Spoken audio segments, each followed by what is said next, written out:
Hvaljen Isus i Marija, dragi učenici osnovne škole Nova Bila. Pred nama je danas jedna izborna tema iz vjeronauka. Naziva se Duh Sveti. Pogledajte slučajnosti. Duh Sveti je zaštitnik i patron i naše župe.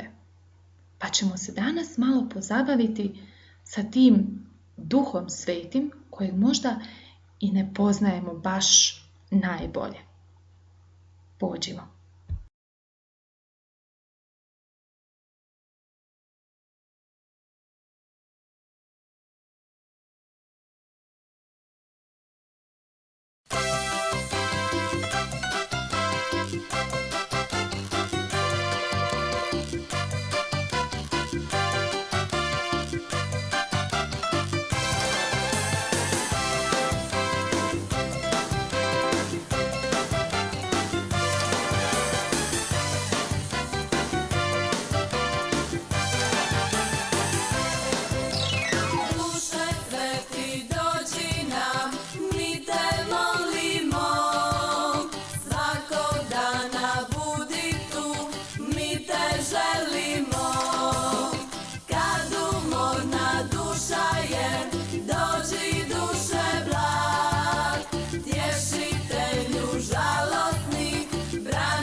Isus je svojim učenicima, prije nego li je uzašao na nebo, obećao da će im poslati duha branitelja, duha tješitelja, duha koji će ih u svemu poučavati.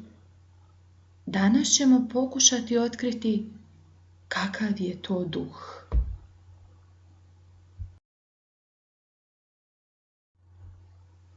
Kao što sam rekla na početku, naša župna crkva posvećena je Duhu Svetom. Ali nije samo crkva posvećena, nego i sav narod koji se u njoj moli. Svi mi koji pripadamo župi Nova Bila, na neki način smo zakriljeni i zaštićeni Duhom Svetim koji nas čuva i sluša naše molitve. Crkva, dakle, nije samo obična građevina s velikim tornjem. crkva, pisano velikim slovom, jest narod.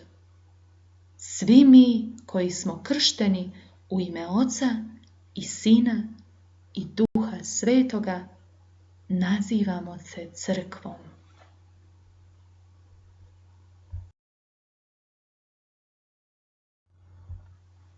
Prije nego li vam išta kažem o Duhu Svetome, zanima me preko čega pratite ovu video lekciju. Jeste li se zapitali kako to dolazi glas vaše vjeroučiteljice do vas? Kako su dospjele ove slike na vaš ekran? Vjerojatno ste prethodno morali instalirati neke programe, kao što je na primjer Viber, WhatsApp i sl. A onda ste trebali otvoriti YouTube, pa tek na njemu pustiti video. Za sve ovo dovoljno je nekoliko klikova i eto vas na lekciji iz vjeronauka. A ja vas ponovno pitam, jesam li ja sada duh u vašem mobitelu, tabletu ili kompjuteru?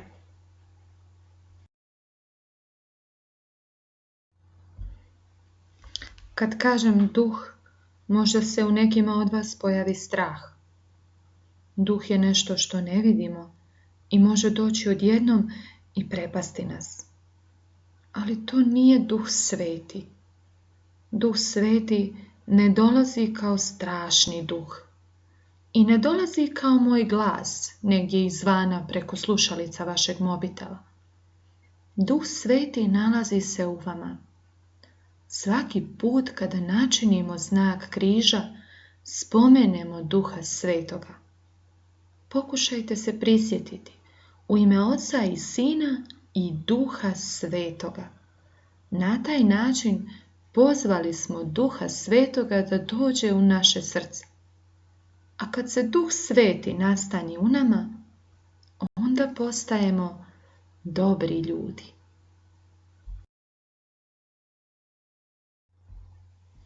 Duha Svetoga možemo vidjeti u ljudima koji nas čine sretnima. Naši roditelji, braća i sestre, naši prijatelji su oni koji nam u život donose sreću. Oni to čine zato što nas vole i zato što kroz njih djeluje Duh Božji, Duh Sveti. Zato moramo paziti kako se ponašamo prema svojim bližnjima, da ne povrijedimo Duha Svetog koji se nalazi u njima. Sada, kad znamo da je Duh Sveti u mom bratu ili mojoj sestri ili mome prijatelju, ne smije nam se dogoditi da svome bratu ili sestri kažemo glupane ili da ismijavamo svog prijatelja zbog nečega što još nije naučio.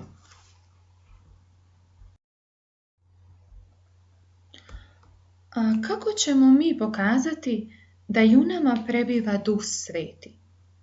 Postoje plodovi Duha Svetoga. Kao što su plodovi stabla oraha orasi i kao što su plodovi vinove loze grožđe ili plodovi stabla šljive šljive. Tako i čovjek ima svoje plodove. Naravno, na Ivanu ne može roditi grožđe ili na Ani jagode ili na Josipu šljive. Ali na svakom od nas mogu roditi plodovi Duha Svetoga. Neke od njih možete zapamtiti iz ove lekcije. Duh Sveti nam daje plod radosti, mira, uslužnosti, vjernosti, uzdržljivosti, blagosti, dobrote, velikodušnosti i plod ljubavi da sve oko nas volimo. Koji bi to plod Duha Svetoga i ti htio, odnosno htjela, da drugi prepoznaju na tebi?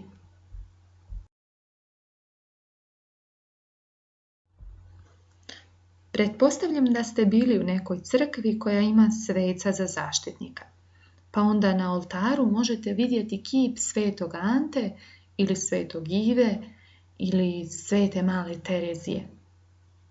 Duh Sveti ne može se prikazati u obliku nekog kipa, jer duh nema tijelo. Ipak, u crkvi možete prepoznati simbole Duha Svetoga u obliku goluba ili plamena.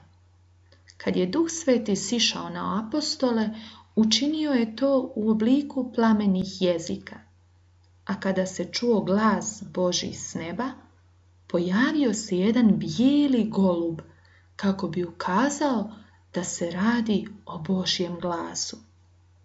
Ne postoji drugi lik kojim možemo prikazati Duha Svetoga, pa čak ni Kasper, dobri duh iz crtanog filma, nikako nije simbol koji prikazuje Duha Svetoga.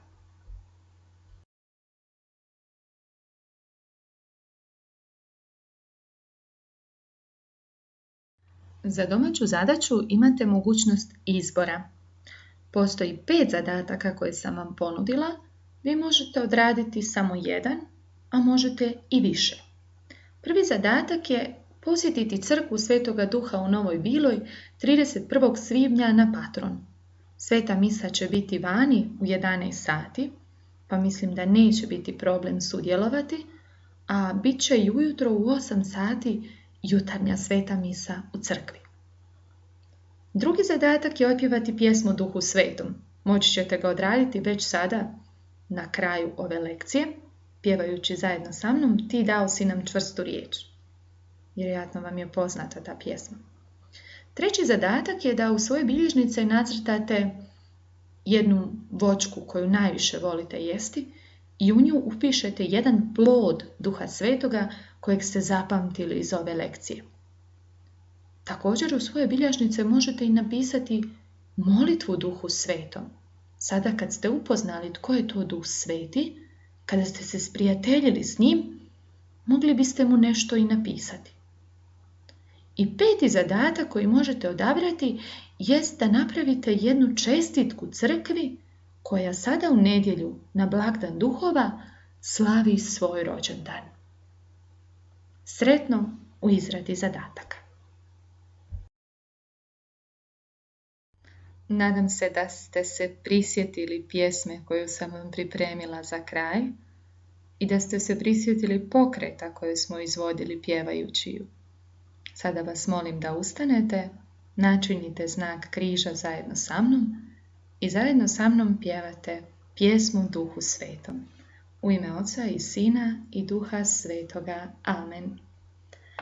Ti dao si nam čvrstu riječ, daj nam svima Duha svog, ne napuštaj nas nikada, daj nam svima Duha svog, s nama ostani do konca sviju vjekova, daj nam svima Duha svog, daj nam snage da ti vjerujemo do vijeka, daj nam svima Duha svog.